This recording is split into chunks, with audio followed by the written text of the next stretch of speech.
Día clave en el primer juicio penal contra Donald Trump. Ante la Corte de Nueva York, Stormy Daniels testificó sobre el encuentro sexual que asegura haber mantenido con el expresidente, quien niega los hechos y afirma, pese a la orden de silencio, que se trata de un entramado para impedirle hacer campaña.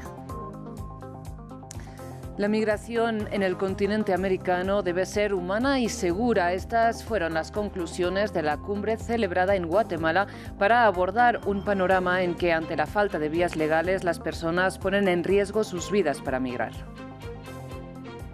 Con la propuesta de tregua sobre la mesa, Israel invade Rafah. La oposición pública de Estados Unidos no logra frenar la ofensiva terrestre contra la ciudad, donde más de 1 millón de civiles están atrapados. Buenas tardes y bienvenidos a las noticias de France 24 en español. Soy Rosa Pérez Masdeu y es para mí un gusto acompañarlos. Iniciamos estas noticias en Estados Unidos, donde hoy fue el día más esperado en el primer juicio penal que enfrenta Donald Trump. Este martes, Stormy Daniels testificó ante la Corte de Manhattan sobre su presunto encuentro sexual con el expresidente, que niega, sin embargo, los hechos. Recordemos que Trump está acusado de falsificar sus cuentas para ocultar un soborno de $130.000 a la actriz porno a cambio de su silencio durante la campaña de 2016. El magnate republicano insiste en que los juicios en su contra están políticamente motivados para impedirle ganar las elecciones. Sin embargo, continúa liderando la mayoría de encuestas frente a Biden. El informe es de Rodolfo Somoza. Una declaración sorpresiva. En Nueva York, la tercera semana del juicio contra Donald Trump por falsificar registros comerciales contó con la aparición de Stormy Daniels, una cuestión que desconcertó al expresidente. Mientras tanto, estoy aquí, atascado, estoy aquí, en vez de estar en Georgia, en vez de estar en New Hampshire, en vez de estar en Wisconsin y en los distintos estados en donde queremos estar. No hemos podido estar ahí porque estamos atrapados en este juicio que todo el mundo sabe que es un engaño. Muchas gracias. Daniels, cuyo verdadero nombre es Stephanie Clifford, fue llamada a declarar gracias al testimonio de un alto ejecutivo. Según Reuters, durante su declaración, la exactriz porno mencionó perder la conciencia, aun cuando ella no había tomado ni consumido nada. La respuesta de la defensa de Trump: negar todas las declaraciones y acusar a Daniels de buscar un papel en The Apprentice, el reality show presentado por el expresidente. Trump, que se postula como presidente nuevamente, se declaró inocente de los 34 delitos de los que se le acusa y ahora debe pagar una multa de $10.000 por violar la orden de silencio sobre el juicio en repetidas ocasiones. En otras noticias, TikTok denunció a Estados Unidos por ir en contra de la primera enmienda de su propia Constitución. La empresa china respondió así a la ley estadounidense que prohibiría TikTok en el país si la empresa propietaria de la app, ByteDance, no la vende. El Capitolio, recordemos, tramitó la propuesta alegando que la aplicación china es una amenaza para la seguridad nacional. Sin embargo, TikTok plantea que esta ley sentaría un precedente para que Washington censure cualquier medio de comunicación extranjero. Pasamos a Guatemala, que ha sido escenario de una cumbre continental de ministros para abordar la migración en América. Se trata de una reunión de seguimiento a los acuerdos de la Declaración de Los Ángeles de 2022. Sin embargo, desde entonces, la mayoría de objetivos para lograr una migración segura se han quedado en el papel. Patricio Peralta nos amplía. Lograr una migración más humana es una de las conclusiones de la nueva cumbre de la Declaración de Los Ángeles. Al menos 20 países de América se reunieron en Guatemala para abordar la rampante migración en la región. Cada esfuerzo para coordinar nuestras acciones nos permite dar una respuesta más efectiva, pero sobre todo más humana al fenómeno migratorio. Y es valioso tener a tantos países aquí representados porque la migración es un fenómeno que nos involucra a todos. El canciller de Guatemala resaltó que el principal objetivo es la protección de las personas y destacó la contribución de organismos internacionales, financieros y no gubernamentales para crear condiciones dignas para los migrantes. Hemos presenciado un compromiso firme y renovado hacia la estabilidad y asistencia para nuestras comunidades, la ampliación de las vías regulares y la gestión humana de la migración, sobre la cual se anunciaron algunas iniciativas como alternativas de movilidad laboral en nuevos destinos. El secretario de Estado estadounidense, Antony Blinken, insistió a los líderes de la región a reforzar el control de sus fronteras y ampliar las formas legales de migrar.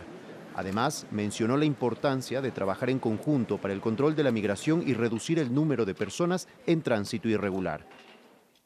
En el último verano, acordamos en conjunto establecer oficinas de movilidad segura en Guatemala, Colombia, Costa Rica, Ecuador, dejando información a los individuos en el lugar en el que están. Desde el lanzamiento del programa, establecimos 7.500 refugiados en Estados Unidos y cerca de 20.000 individuos se les otorga información sobre caminos legales. En 2023, 520.000 personas pasaron por la selva del Darién para llegar a Estados Unidos y más de 100.000 lo han hecho en el primer trimestre del año. Cambiamos de información y actualizamos la situación en la Franja de Gaza porque Israel sigue sin aceptar la propuesta de tregua que ya fue validada por Hamás. El gobierno israelí ha enviado una delegación al Cairo para discutir el plan de cese el fuego diseñado por Egipto y Qatar. Sin embargo, el gabinete de Netanyahu sigue reticente a firmar la retirada de sus tropas del enclave palestino. De hecho, con el planteamiento de cese el fuego sobre la mesa, el ejército israelí invadió finalmente Rafah. Tras meses de ataques aéreos y amenazas de ofensiva terrestre que Estados Unidos no ha logrado disuadir, este martes los tanques de Israel han llegado hasta el extremo sur de la Franja de Gaza. Hamás afirma que no cederá a la presión militar. En Rafah, recordemos, se encuentran atrapados más de 1 millón de civiles que en muchos casos ya fueron desplazados forzosamente desde otros puntos del enclave. El jefe de la ONU ha señalado que la invasión a gran escala de Rafah sería textualmente un error estratégico, una calamidad política y una pesadilla humanitaria. La operación humanitaria en Gaza al borde del colapso. El poco combustible que ingresa a la franja impide el trabajo de las agencias y el personal de apoyo. El portavoz de la Oficina de Asuntos Humanitarios de la ONU alertó que tienen las horas contadas. Nos han dicho que hay un margen muy corto, de alrededor de un día de combustible disponible, principalmente diésel, para hacer funcionar los camiones y los generadores. La incursión de Israel en Rafah complica aún más el trabajo de las agencias, debido al cierre del paso fronterizo con Egipto, por donde ingresaba la mayor cantidad de suministros y combustible. Israel ha dicho que abre el paso de Erez, al norte del enclave palestino, para continuar con la entrega de ayuda. Pero para llegar desde Rafah al sur, los trabajadores humanitarios se ven obligados a atravesar una zona de guerra sin garantías de sobrevivir. Y alertan que podría ser un crimen de guerra. El derecho humanitario garantiza la seguridad y el acceso de estas personas a la atención médica, a una alimentación adecuada, agua potable y saneamiento. El incumplimiento de estas obligaciones puede equivaler a un desplazamiento forzado, que es un crimen de guerra. Encerrados entre pasos controlados por Israel, los palestinos que escaparon de la guerra en el norte de Gaza ya no tienen refugio. Estábamos durmiendo en casa, mi madre, yo y mis hermanos y hermana, y de repente estábamos cubiertos de polvo por un ataque sin previo aviso. La familia de Yamal no podrá obtener apoyo inmediato. Israel bloqueó todos los ingresos de ayuda desde el sur. Ahora buscan vida entre los escombros o alguna pertenencia para sobrevivir. Y cerramos en Rusia, donde este martes Vladimir Putin asumió su 5º mandato presidencial. Durante la ceremonia, el mandatario se dirigió a la nación y defendió no cerrarse al diálogo con Occidente, esto en medio de la creciente tensión con la OTAN tras más de 2 años de guerra en Ucrania. Las puertas del Gran Palacio del Kremlin se abren por 5ª vez para Vladimir Vladimirovich Putin. Ya en el poder durante casi un cuarto de siglo, se convirtió en el líder del Kremlin con más años de servicio desde Joseph Stalin. Ante una multitud de dignatarios cuidadosamente seleccionados, Vladimir Putin juró sobre la Constitución de la Federación Rusa como presidente reelecto de un país cada vez más alejado de un orden internacional que quiere reformular. Juro respetar y proteger los derechos y libertades del hombre y del ciudadano.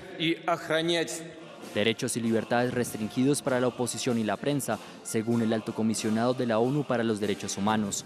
Reporteros Sin Fronteras denuncia que desde la invasión rusa a gran escala de Ucrania en febrero de 2022, casi todos los medios independientes han sido prohibidos, bloqueados o declarados agentes extranjeros.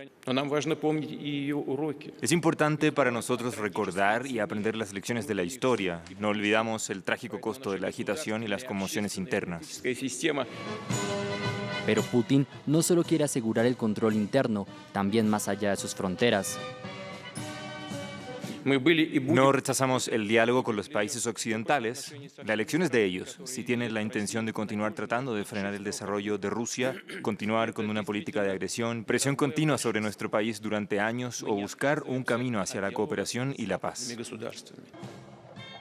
Tras más de 2 años de guerra en Ucrania, las relaciones entre la OTAN y Rusia empeoran.